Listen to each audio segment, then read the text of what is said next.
UFC 329 is going to be taking place during International Fight Week this July, and I'm not going to lie, it really just feels like 90% of the roster isn't even booked. So I just wanted to get on here, make a couple fights, and just try to make the best UFC 329 card that I possibly can. And I'm not going to lie to y'all, I low-key feel like I did that. It's a lot of videos that I record and I don't post because I'm like a perfectionist. I'm a perfectionist loser, a procrastinating loser. That's a terrible combination, but I really feel like I did that. And this is one of the best stat cards that I ever posted, and it's actually realistic. So without further ado, let's just get straight to it, bro. Opening up this card, first fight of the night. I haven't really seen anyone make this matchup yet, and I watched a lot of MMA YouTube. I'm always trying to see what other people are doing and just keep up with other people. I haven't really seen anybody make this matchup yet, but I want to see Le'Veon Douglas versus Calvin Kattar. Le'Veon Douglas actually mogged Julian Erosa in his UFC debut. I'm not gonna hold you, and I just feel like the UFC should be trying to get this guy closer and closer to the rankings. I know Calvin Kattar's on the skid right now, but I feel like he's still a decent name to have on your resume. Because when you really go through Calvin Kattar's recent losses and that skid, and you look at who he lost to, bro, it's Steve Garcia. Steve Garcia is literally fighting inside the top 3. Fucking Yusuf Zalal is ranked 7. He lost to Aljo. Aljo's top 5. Arnold Allen was looking untouchable when he beat him. And after that, Max Holloway. I'm the best boxer in the UFC, baby. But I think this fight will just let us know if Le'Veon Douglas is a serious contender or not. It's that simple. Plus, this is gonna be a fun fight, bro. Every time Calvin Kattar from Boston faces a striker, it's actually a really fun fight. Next up, I want to make Charles Radke versus Chris Curtis.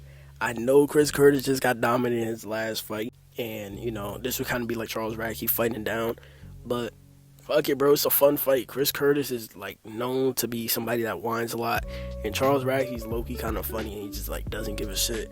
But I do think, besides the gimmick, when you look at I don't even think it's a gimmick. I think that's who he actually is. But when you look at past the personality, I low-key think Charles Radke's a little underrated. He's 5-2 in the UFC, but he's only really lost to Mike Malott and Carlos Prates. To my word, fam. To my word, fam. He's only lost to Carlos Prates and Mike Malott, He's only lost to them two. But I want to give him a fun fight before he starts, fighting those guys right outside the rankings and those guys in the top 15. And kind of just build him up a little bit. I'm not saying Charles Radke, oh my days. Shut up, bedtime. I'm not saying he's going to be a fucking superstar or anything. But I think putting him on 2 pay-per-view cards, that Miami... Well, it's not pay-per-view, but that Miami card and then this 329 card will definitely make him a more known name. And this is definitely going to be one of those cards that needs every single fighter on the card at the press conference and not just the main event, guys. These 2 fights are going to be the only early prelims fights on this card. And opening up the prelims, we got Ethan Ewing taking on Cody Garbrandt. This is kind of just a layup for Ethan Ewing. I'm not even about to try to sugarcoat it. We all know he's winning. We all know he's knocking him out. I think it's deserved, bro. The UFC has gave him back-to-back undefeated prospects, and he's literally beat the shit out of both of them. I think it's time just to give him an easier fight, bro. And after this, he'll get a ranked fight. I said, it's a layup. It's a layup. And Cody Garbrandt isn't the biggest name in the UFC anymore. I'm not even going to try to be like, oh my God, he beat Cody Garbrandt. But there's still something there name value-wise. Try not to spoil it, but I'm not going to hold you, bro. Conor McGregor is going to be headlining this card. Conor McGregor and Cody Garbrandt interactions in 2026, bro. Come on, bro. Come on. That's why I can't let you sit and talk about TJ without saying something, cuz. Boy, that's loyalty. Well, you going to do something about it? What are you going to do? I'll do something about it. Well, do something then. Do something then. Do something then. I literally feel like the picture of Homer Simpson sitting down in front of the TV. Next up, undisputed banger, bro. We all know this is going to be a banger. Mason Jones versus Drew Dober. Tell me this isn't a banger. I know bangers, and I'm telling you right now this is going to be a banger. I will put my life savings on this being a finish.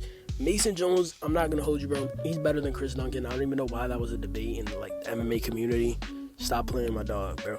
He's one of my favorite unranked lightweights. Him and Tom Nolan are probably, and Nazim Sadikov, but bro, I literally feel like the wolf that's it's are arguing. He's sitting in the middle. Why did they make Faraz M versus Tom fucking Nolan?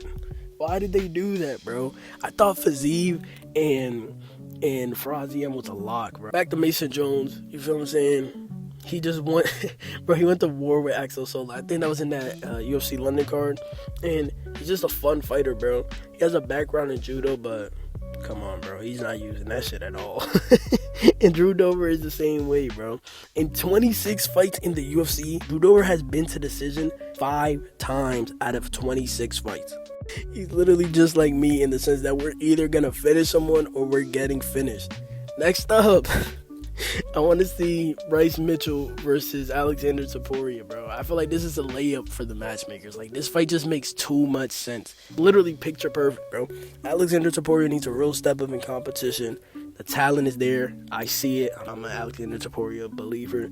But he has to face someone with a bigger name.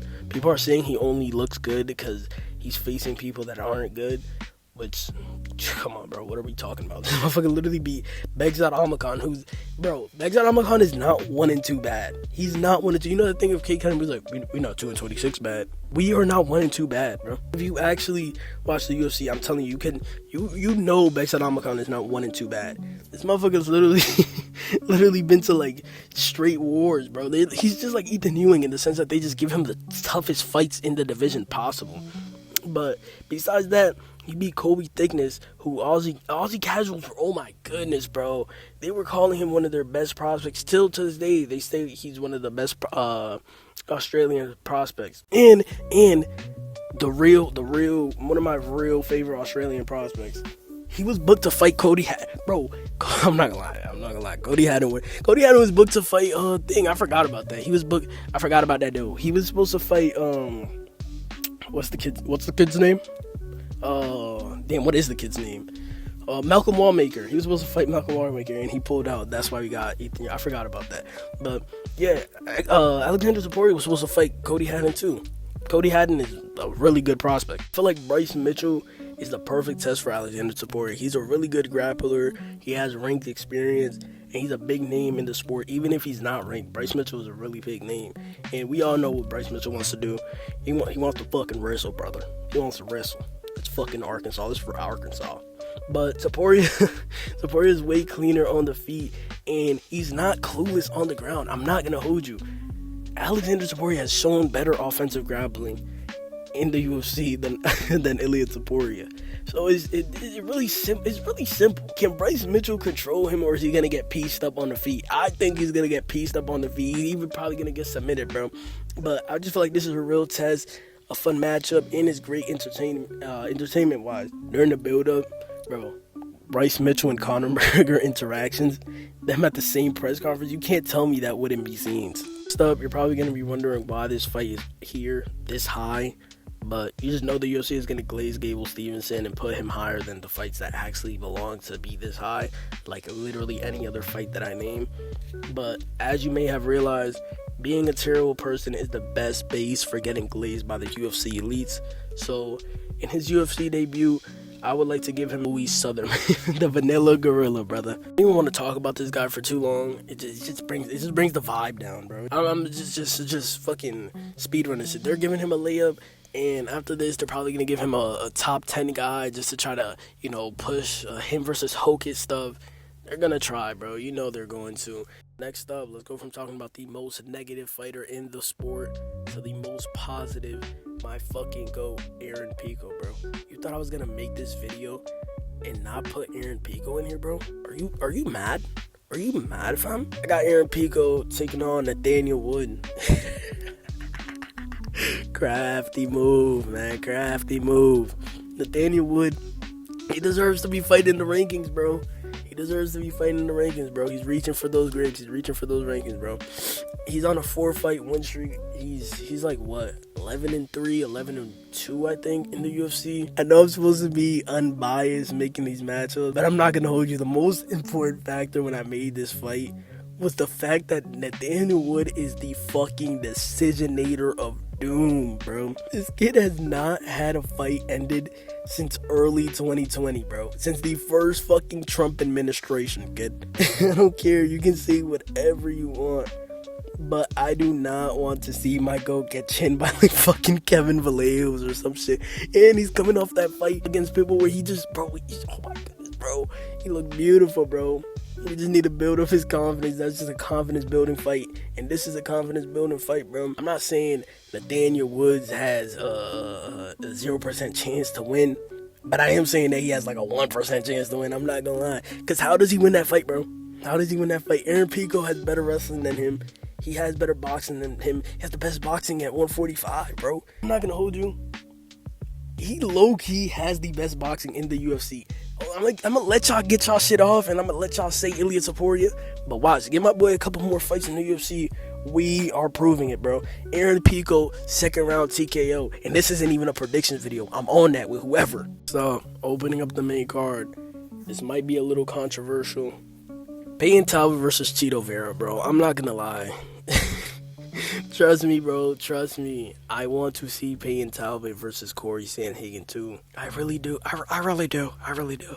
But I just feel like there's better matches for both of them. You feel what I'm saying? I don't want to see the UFC try to rush Payne Talbot to the top 5. Because let's say we get Payne Talbot versus Corey. Payne Talbot wins. What's it next for him? Omar? No, thank you. Like, what the fuck? I don't want to see that.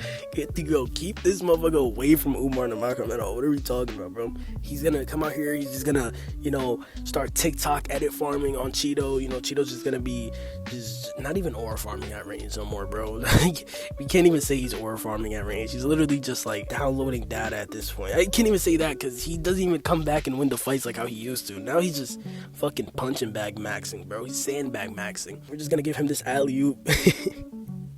We're just gonna give him this slight alley-hoop, bro. He's gonna get in the top 10. And I have an actual fight for Corey, for someone who I feel like is more ready for the top 5 of the division as we speak. And Corey wins the fight that I got for him.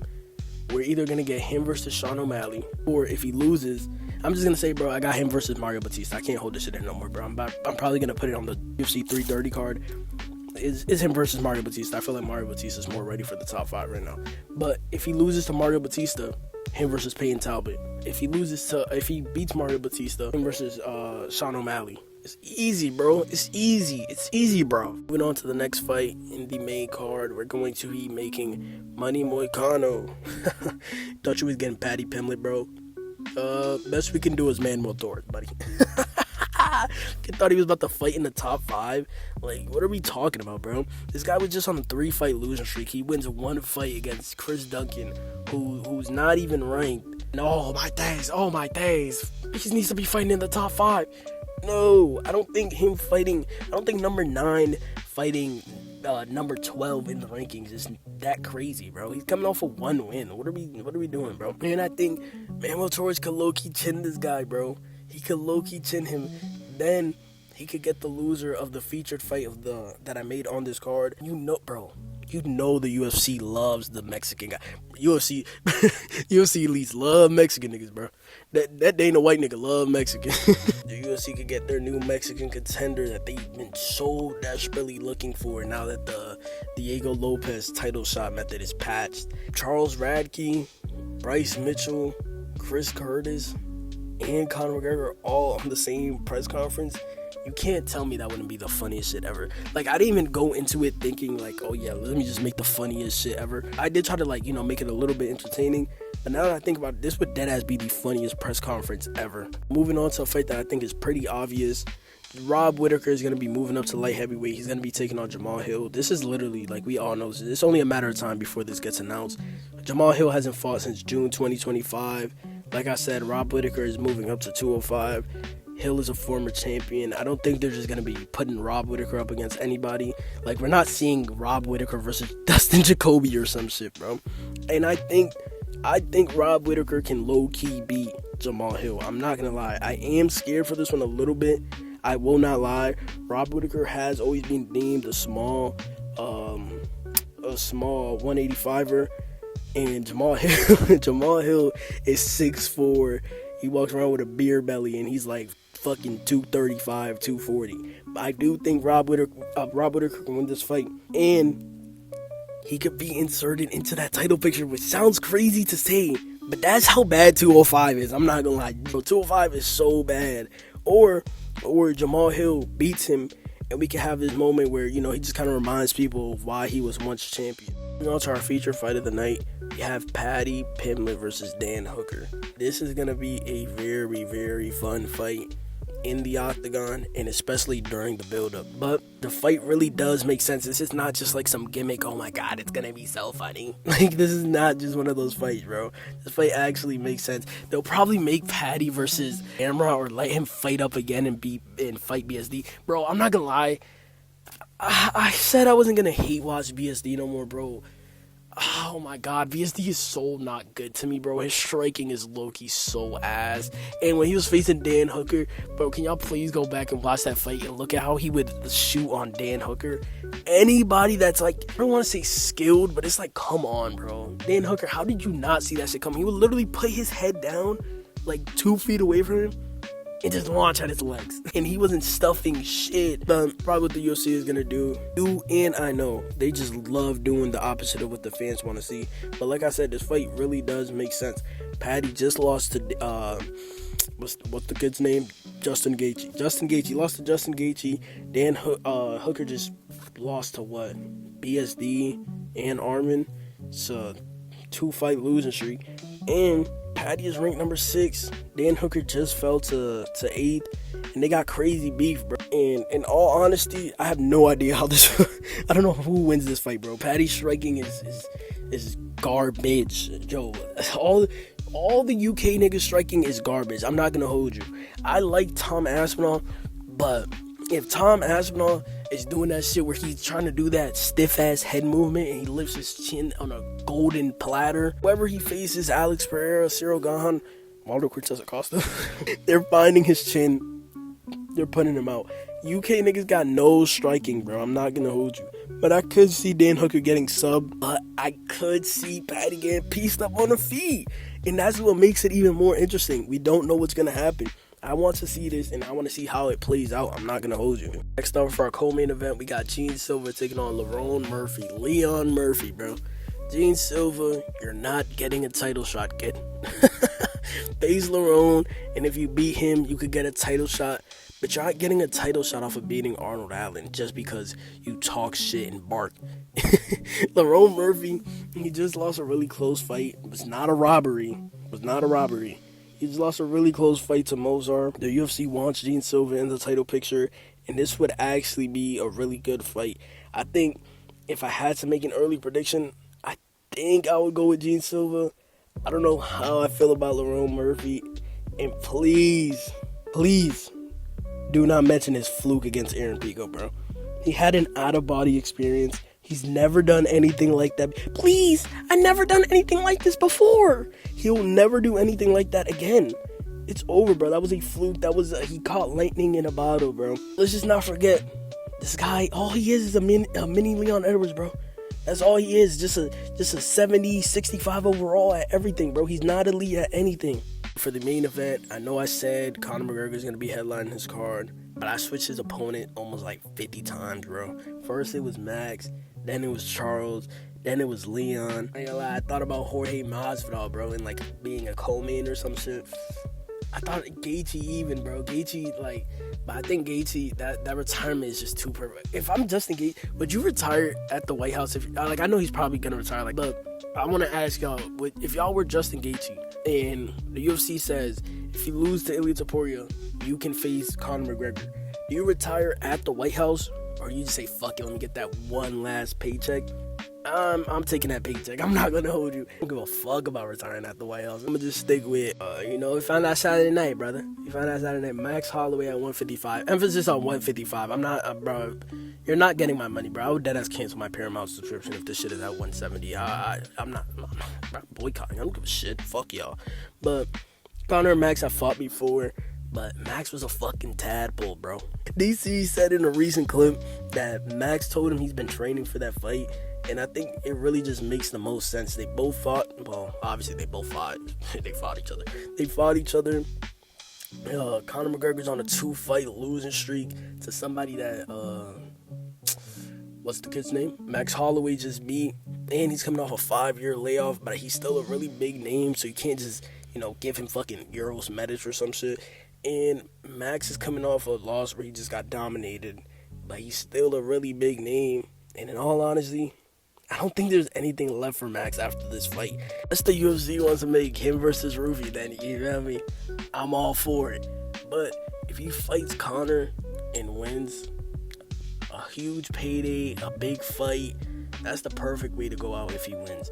But I'm not gonna lie, if I had to make a decision, make a prediction, I would probably say, it might shock some people, I'm 60-40 leaning Max. The 40% for Conor is solely based off that if you look at all of Max's fights at 155, he's been hurt or dropped in all of them. And I think if Conor's even 60% of who he was and he could hurt Max early, I think he could get Max out of there early. I'm not gonna lie.